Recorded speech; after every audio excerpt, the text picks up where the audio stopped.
Salve, salve, filhotinho! Professor Bruno na área para mais uma correção do Cesupa 2017/1, prova tradicional. Mas se você não é inscrito no nosso canal, se inscreva, compartilhe, para que nosso canal possa chegar mais a grande quantidade de alunos, tá bom, filhote? Ao número maior de alunos. Vamos lá. Filhote, veja, nós temos aqui a primeira questão, tá? Que ele fala aqui, ó. Em cúpula na Índia, a Rússia propõe aos BRICS ação conjunta contra o terrorismo, tá? E aí ele vai trazer aqui um texto para ti. E ele fala, a sigla BRICS, mencionada no texto, refere-se ao conjunto de países que se reúnem anualmente. Lembrando, tá, filhotes, que os BRICS são chamados de países emergentes. São aqueles países que se industrializaram recentemente, tá? Nós estamos falando ali da década de 90, Brasil, Rússia, Índia, China, tá? E esse S é da África do Sul, tá certo, filhote? Então são países que emergiram, que tiveram um crescimento econômico importante. Daí esse destaque para a criação desse grupo. Lembrando que esse grupo de países, eles têm em comum a elevada população, dimensão territorial bastante elevada, portanto tem vantagens competitivas que podem juntos barganhar contra as potências mundiais, tá bom? Então ele fala aqui, tá? Que se reúnem anualmente, letra A, para fortalecer a hegemonia política mundial? Não, ao contrário, tá, filhote?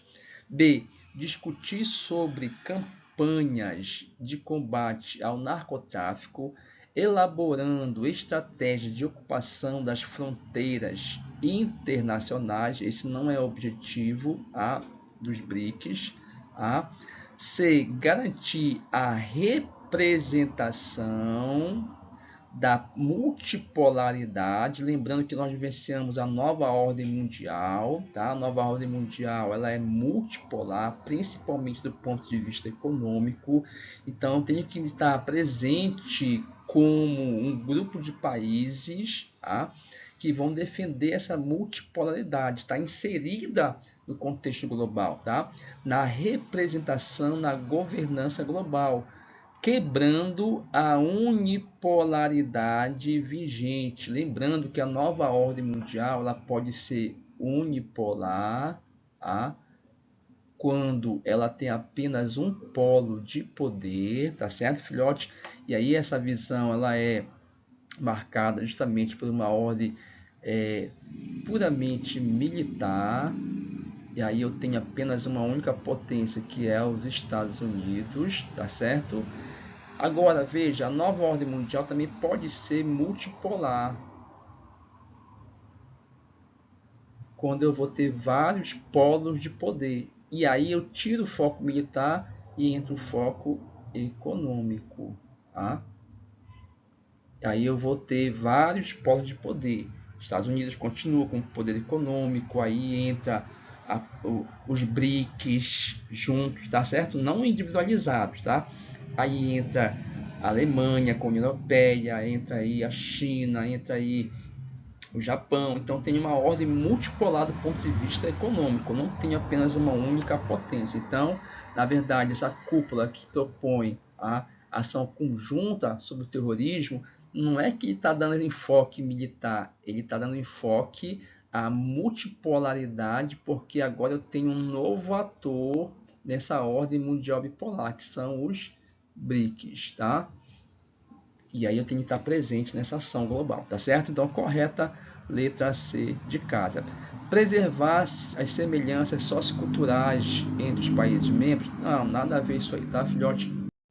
Questão 45, tá? Veja que ele vai te trazer aqui um gráfico, tá certo? Ali da região do Oriente Médio, um mapa do Oriente Médio, tá? E ele destaca aqui a Turquia, tá certo? E na Turquia você tem a chamada Península da Anatólia, que é a região aqui da Turquia, tá? Aí veja que aqui ele vai te colocar aquela região da Mesopotâmia, que é o encontro das águas, né? Você tem aqui o rio Eufrates e aqui eu tenho o rio Tigres, tá certo, filhote? E aí veja que a nascente desses rios estão aqui na Turquia, tá certo, filhote? Então a nascente está aqui, ó, tá? Então veja, esse rio ele nasce e ele vai descendo, tá?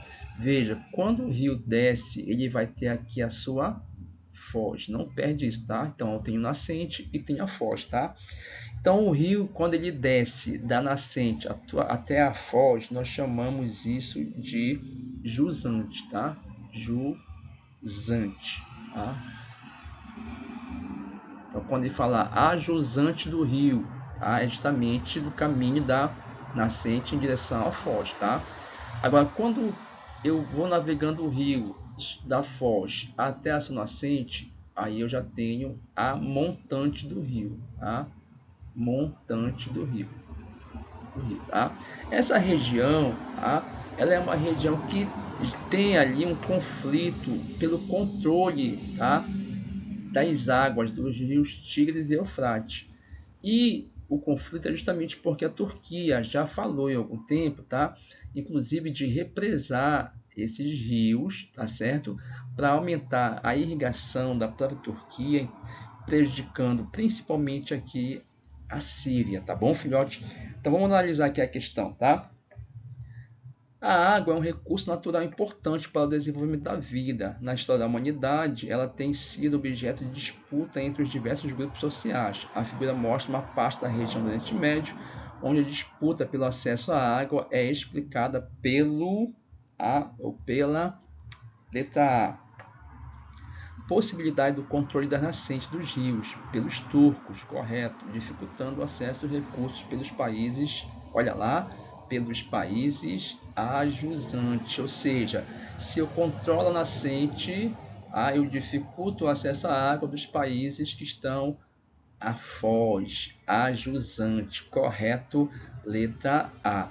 Veja aqui a B, eficiência do sistema de abastecimento de água dos países do Golfo Pérsico, errado, tá? Você tem aí uma região de estresse hídrico.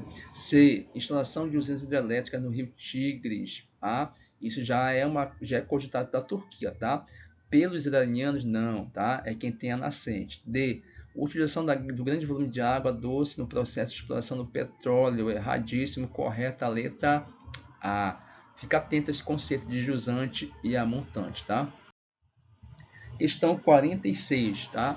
Então ele tem aqui, mostrando aqui a Síria, né? A guerra na Síria. Eu vejo dor de criança, eu vejo você. Aí aqui também, né? Eu vejo não de cara barata. Então ele está mostrando aqui justamente Estados Unidos, a União Europeia, nessa região aí. Vamos lá. O que a análise da charge mostra sobre o contexto sociopolítico atual? Letra A. A expectativa de países americanos pela chegada de imigrantes asiáticos experientes em táticas de guerra? Nada a ver isso, tá, filhote? B. O entusiasmo da população síria em se instalar em território protegido? Não, elas estão fugindo, então não está esse entusiasmo. C. O interesse dos empresários em ampliar seus ganhos através da incorporação? Não, tá? D.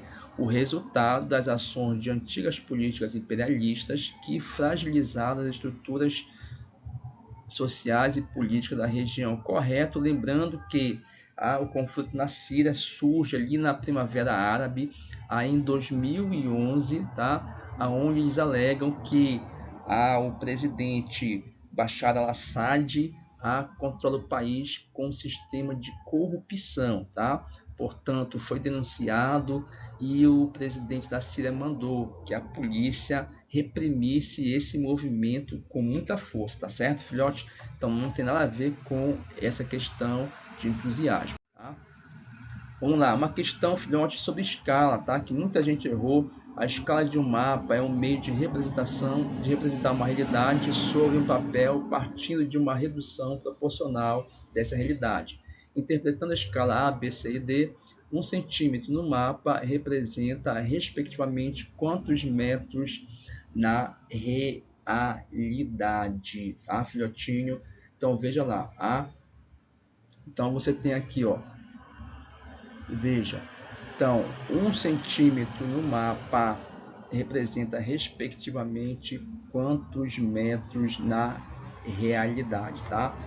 Veja então que a escala que ele te mostrou está em metros, tá? Está em metros, tá? Então ele quer saber aqui, na verdade, quanto é que vai dar isso aqui, esse 1 centímetro na realidade, tá bom?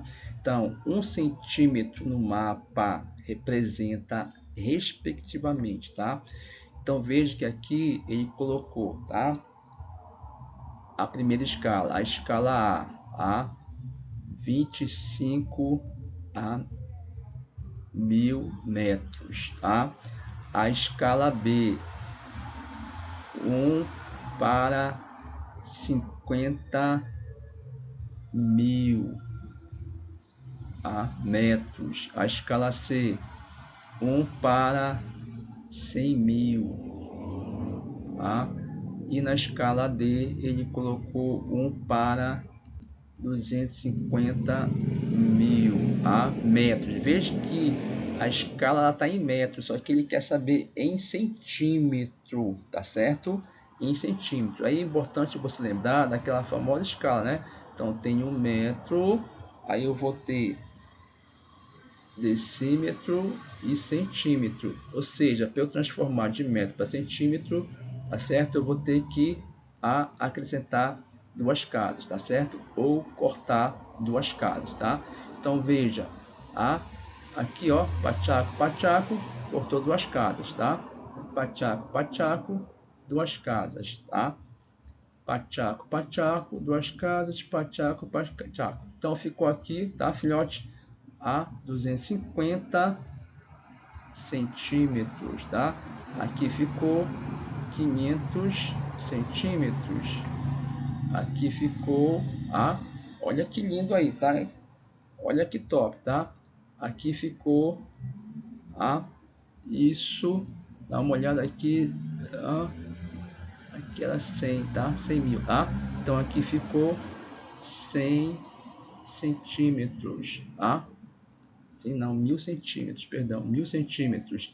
E aqui ficou 2500 centímetros, tá? 2500 centímetros. Então, veja que você cortou 2 casas para chegar de metros a centímetros. Portanto, a resposta a letra C de casa, tá certo? Uma questão simples, só que você tem que ter noção daquela escala de transformação, tá certo, filhote? Vamos lá. Questão 48, tá? Crescimento das capitais. Então você observa que há um crescimento das capitais, mas que esse crescimento ele não é homogêneo, ele não é igual, tá? Tem capital que cresce mais, capital que cresce menos. A interpretação do mapa nos leva a concluir que o crescimento das capitais brasileiras é, letra A, dinâmico, verdade, porém não uniforme, verdade, mesmo nas capitais dos estados do sudeste do país, perfeito, mesmo na região mais rica do Brasil, o crescimento das capitais ela é diferente. B, crescimento lento, não. C, progressivo, também não dá para saber. D, planejado, piorou, nunca foi planejado. Correta, letra A. Questão 49, veja, tá? Eu vou ter aqui, a figura apresenta um esquema da diferenciação fisionômica das florestas temperadas, tá? Qual é a relação estabelecida entre os fatores climáticos e a distribuição dessas formações vegetais, tá certo, filhote? Então, ele vai te mostrar, lembrando que a floresta temperada, você tem tanto aquelas coníferas, os que nós conhecemos como pinheiros, as coníferas, tá? As coníferas, e nós temos aquela vegetação mais tradicional também da floresta temperada. Lembrando que na região temperada do planeta você tem as 4 estações do ano bem definidas, tá certo?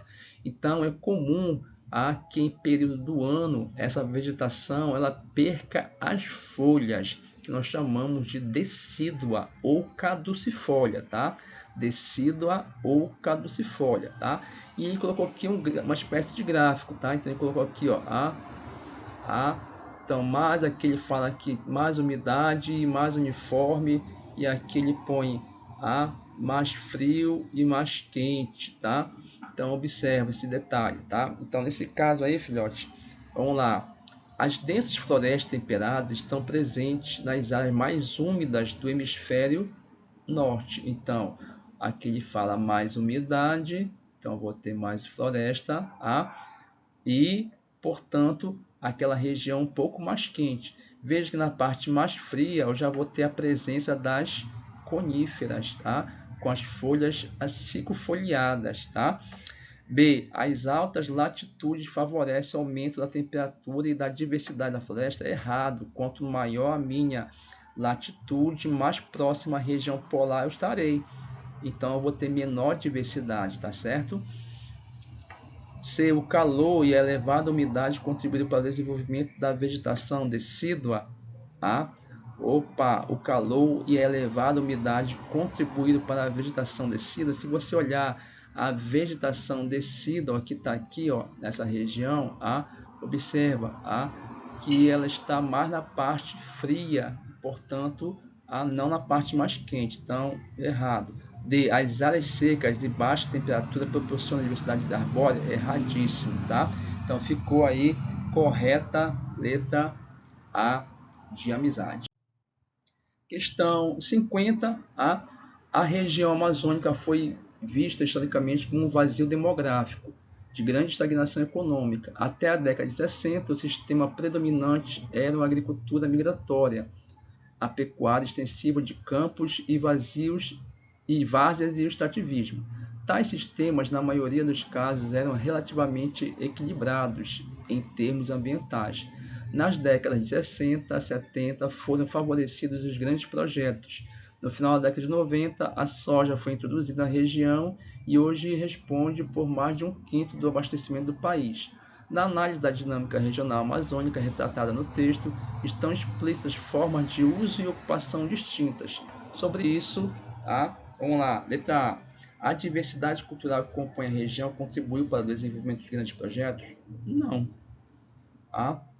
B. Aliás, os grandes projetos que vai atrair essa diversidade cultural, tá? Muito mineiro, gaúcho que passa a trabalhar na região. B. As atividades monocultoras, como o caso da soja, promoveram o desequilíbrio ecológico. Tá? Lembrando que a monocultura ela provoca o desequilíbrio ecológico, porque você acaba eliminando alguns tipos de pragas e atraindo outros tipos de pragas, tá bom? A ecológico das atividades produtivas locais. Correta a letra B de Bruninho Alok, tá? Letra C. O desenvolvimento do agronegócio atraiu a mão de obra urbana, sendo responsável pelo adensamento populacional na zona rural? Não.